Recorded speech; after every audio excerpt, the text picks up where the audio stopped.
Hi everybody, it's Dandruff with your news Cartridge for Thursday, October 29th, 2015. Today's top story, and I'm just about done with this game, and I don't mean playing it, even before retrying to replay it. Batman re-released yesterday, and WB, please send it back in. A patch was released a few weeks ago called the Interim Patch, and for the most part seemed to give stable frame rates as well as provide huge performance gains.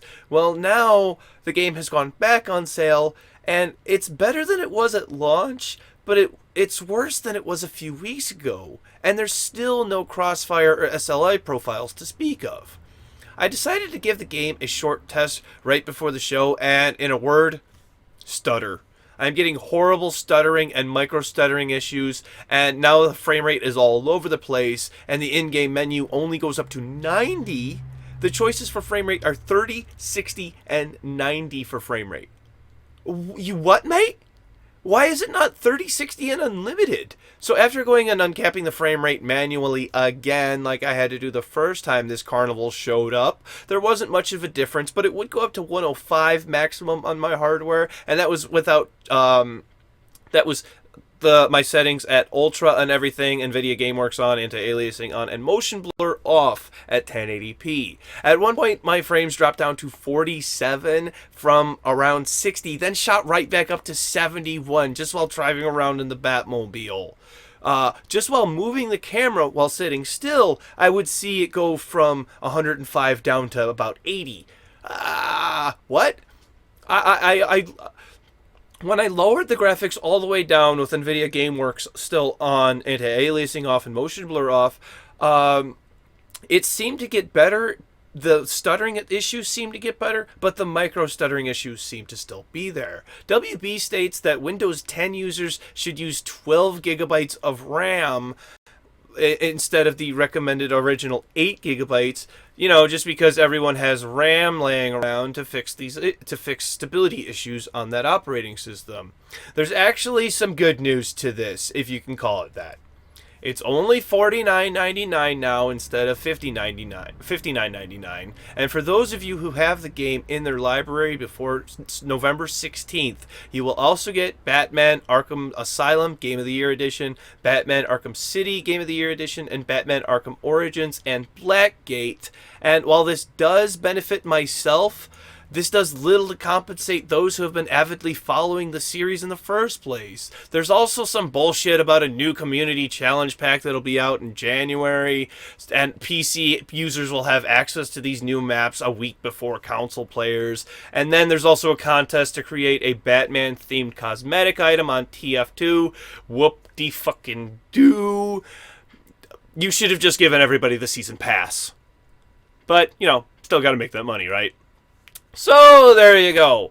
That's the Batman game's legacy. First, WB refuses to fix the game because they were working on DLC that was with a previous game. Then, this is the first game in history that gets pulled off Steam due to it not working properly and shelves in store. And then this pile of shit still gets shoved out the door even after things were looking good. Well done, Warner Brothers. Well done. The year is almost over, but I have a feeling you still have more up your sleeve, and I can't wait for whatever you have in store for 2016. Does $1.622 billion sound good to you? Well, it sounds freaking amazing to me. That's the gross sum of the revenue for the top 5 eSports games this year, and I am quite pleased to note that Valve is the only company with more than one game on that list, and they also offer the biggest prize pool in a tournament. If that doesn't impress you, this will. The figures are expected to grow by 150% as of 2018. And also the esports audience is expected to grow to approximately 238 million fans and viewers by 2017. Also to note that North America accounts for 52% of esports audience, so it's pretty well spread out across the world. And I guess America is still a hub for all sports goers. Stay tuned for more esports coverage and news. The quick one for today is pretty quick. When asked about if backwards compatibility would be possible on the PS4 for PS3 games, the boss of Sony, Shuhei Yoshida, said, "No. Told you it was quick."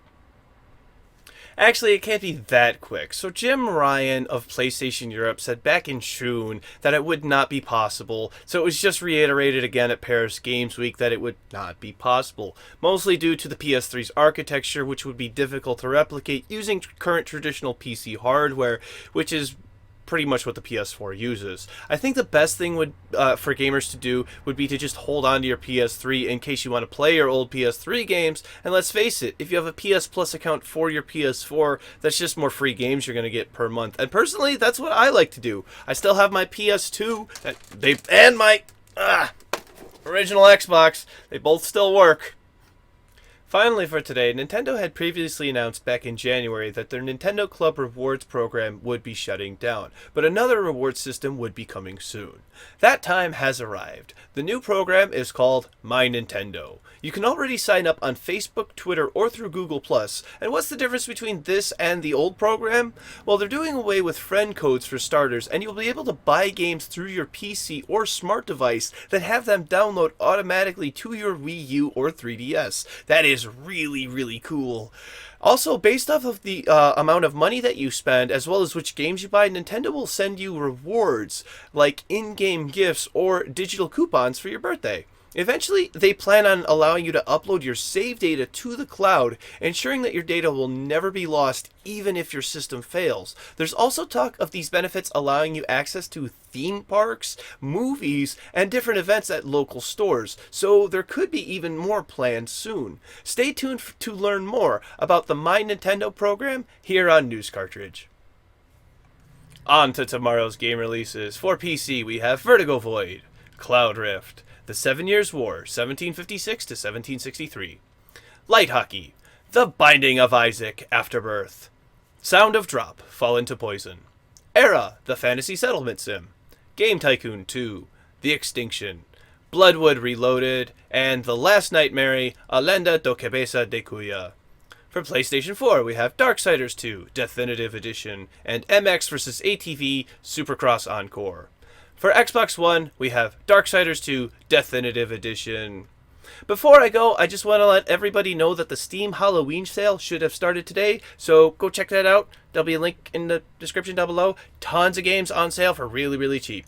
Thank you very much, everybody. This has been News Cartridge. I am Dandruff. I will see you tomorrow. And what do you call Windows multitasking? Screwing up several things at once.